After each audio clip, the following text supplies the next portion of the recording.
बेत्रावती बजार पुरै ध्वस्त सकिसक्यो भइसक्यो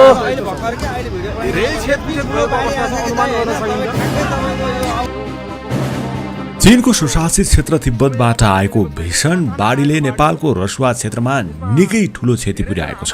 बाढीले रसुवाको तल्लो तटीय क्षेत्रमा रहेका ठूला शहरहरू बस्ती नै बगाएको अवस्था छ भने नदी किनाराका ठूला बस्तीहरूमा बाढी पसेर छेद विच्छेद बनाएको छ। त्यहाँ भौतिक संरचना सबै ध्वस्त भइसकेको अवस्था छ भने ठूलो मात्रामा मानवीय क्षति भएको आकलन समेत गरिएको छ। क्षतिको पूरा विवरण आउन बाँकी छ, तर बाढीको रफ्तार र त्यहाँको स्थिति देख्दा इतिहासकै ठूलो क्षति भएको देखिन्छ र नेपालमा निकै ठूलो विपत्ति आइलागेको छ। यति बेला हामी थप अपडेटका साथ आउनेछौँ। देखे अवस्था छैन र चाहिँ जहाँसम्म लाग्छ त्यहाँको भयावह अवस्था छ, किनभने त्यहाँ रोड पनि जीर्ण अवस्थामा थियो भनेपछि 99% चाहिँ त्यहाँ ठुलो क्षति भएको अवस्था हामीले बुझ्न सक्छौँ। भगवान् उहाँलाई रक्षा गरिदिनु होला। भौतिक संरचना त बनाउन सकिन्छ, तर मानवीय शरीर भनेको चिज चाहिँ हामीले बनाउन सकिने अवस्था हुँदैन। त्यसैले गर्दाखेरि उहाँहरूको सुरक्षाको लागि म मनोकामना प्रार्थना गर्न चाहन्छु। जो पनि हुनुहुन्छ, बेत्रावती बजार पुरै पुरिसकेको छ, सबै सुरक्षित रहनु होला। उहाँहरूको चाहिँ अब गाडी कति थियो मनोकामना मात्र गर्न सक्छु। तर यसले यो त अझै बेत्रावती बजार पुरै पुरिसकेको छ, सबै सुरक्षित रहनु होला। यो खोलाको आसपास बस्नु भएको छ, उहाँहरूको चाहिँ नि सुरक्षाको लागि चाहिँ हामी केही कामना मात्र गर्न सक्ने अवस्था छ। यो भयावह अवस्थाले गर्दाखेरि साँच्चै नै आज चाहिँ म साह्रै दुःख अवस्थामा छु। आज भगवान्ले हामीलाई पनि जोगाएको अवस्था छ, तर त्यो भन्दै गर्दा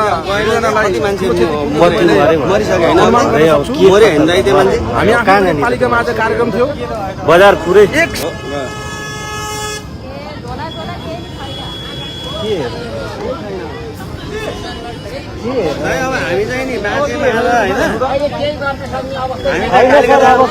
अब यस्तो स्थिति छ, यो बिजोग स्थिति।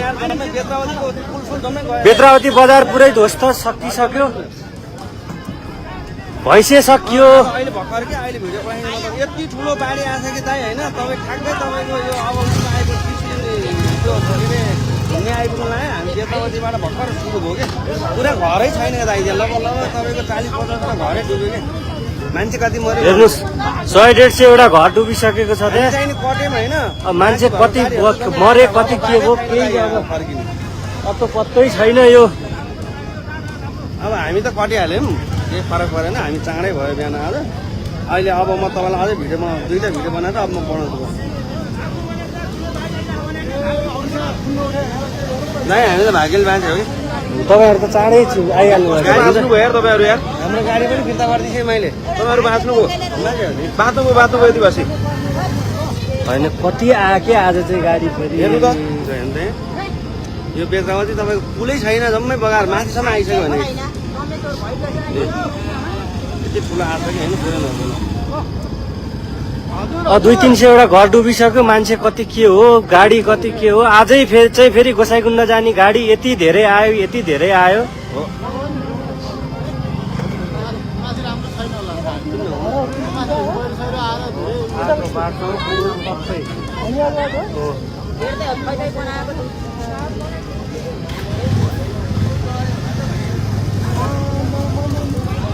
डुबिहाल्नु उ त्यो घरै डुबिसक्यो, पुलै जम्मै डुब्यो। अब होइन खोलो अझै आइपुगेन रे क्या, माथिबाट हामीले खोलो त अझै आउँदैछ कि, यो त आधी माथि त्यतातिर घरहरू सबै घरहरू लान्छ। भाग्नु भ्याउने हो भने अहिले तिनीहरू माथि भाग्दै गर्दा हुन्छ क्या। बरु त्यो लाने नै हो क्या, ढुक्कै लाने हो है। ल हेर्नु त हेर्नुहोस् नि, यो चाहिँ तपाईँको छोटो समयमा जान्छ भने ल हेर्नु त। अब यता फलाफुपट्टि आइसक्यो कि यताको नि यता पनि मान्छे हटे हुन्छ। डाँडाको छेउ होइन, यो केही पनि होइन क्या। माथि चाइनाको लेनदेखि यो माथिको चाइनाको भोटेको हजुर ल यस्तो भएपछि ल स्याब्रु त अनि योभन्दा बढी कम हो। अनि लगाइहाल्छ नि यसो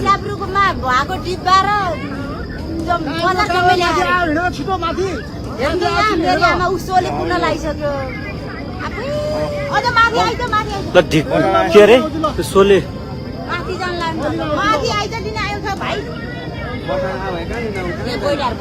गाडी त अब लैसक्यो ए त्यही त अब यो माथि तपाईँको माथिको बेत्रावती बजार पुरै स्याब्रु बेसी शान्ति बजार सबै ध्वस्त यो त तपाईँको थोरै हो अझै अझै अझै बाँकी छैन न कति कति ए यहाँ बेत्रावती बजार सबै बगाइसक्यो त्यहाँ भाग्नु भने ए भाग्नु भनेकै बाढी आयो भने कस्तो कुरा नसुने होला पनि सबै त्रिशुलीलाई खबर गरे हुन्छ त्रिशुलीलाई हेलो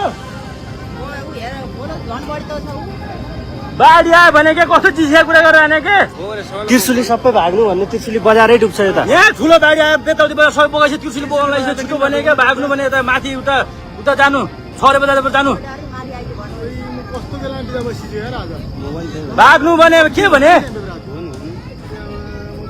हेलो सुनिसक्यो ए बाढी आइरह भने क्या बेत्रावती बजार सब बगाइछु भने क्या भाग्नु मात्र भने मैले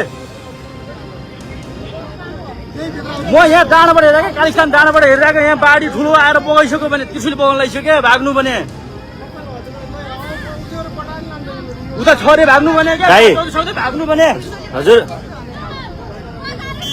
रसुवा त ध्वस्त हो नि दाइ सबै चाइनाबाट आएको खोलाले सबै पुरै बगायो लगभग एउटा ठुलै बजार उ त्यसरी छोपेर खोला माथिबाट हिँडिरहेछ बजार बजार पुरै बेत्रावती बजार भन्ने छोपेर त्यो खोला माथि छ पुरै बजार त कहाँ मान्छे कति गयो कति गरे केही चाइनाबाट खोलो आयो ठुलो बाढी आएको चाइनाबाट मलाई हालो भाग्नु के उता छरे जानपट्टि जानु छरे जानपट्टि छरे औषधिहरू माथि आइसके क्या माथि आइसके सुरक्षित छन् अब त्यो भनिदिनु भागिहाल्नु त्यहाँ भान्जीलाई फोन गर्नु छिटो ए बुवा भान्जीलाई फोन गर्नु छिटो भाग्नु भने हे तेरिका